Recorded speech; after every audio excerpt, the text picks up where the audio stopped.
Lai reģistrētu jaunu transporta vienību pēc autorizēšanās informācijas sistēmā DACE, nospiediet uz izvēli klasifikators un izvēlieties sadaļu transports. Atvērtajā transporta līdzekļu saraksta izklēlapā nospiediet pogu transporta vienības.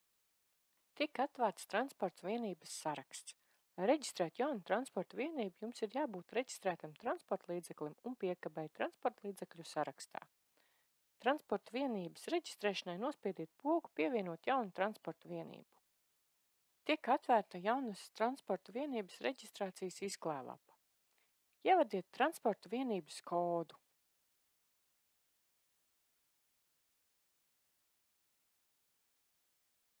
Izvēlieties no izvēles atbilstošo transporta vienības vadītāju. Jūs varat pievienot vairākus transporta vienības vadītājus. Ja transporta vienības vadītājs ir pievienots nepareizi, jūs varat to izdzēst, nospiežot uz krustiņa atzīmes.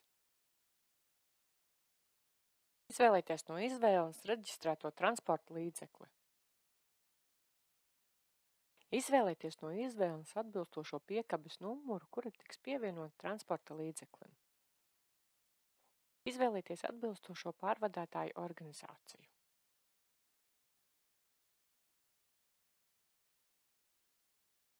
Kad visa informācija ievadīta, nospiediet pogu saglabāt. Izveidotā transporta vienība tiks saglabāta. Ja nevēlaties saglabāt izveidoto transporta vienību, nospiediet pogu aizvērt. Dati par transporta vienību netiks saglabāti. Ja dati par jauno transporta vienību ir saglabāti, tiek atspoguļots paziņojums transporta vienība veiksmīgi izveidota. Izveidotā transporta vienība ir atrodama transporta vienību tabulā. Ja ievadītie dati par izveidoto transporta vienību ir kļūdaini, nospiežot pogu labot, jūs varat labot transporta vienības informāciju.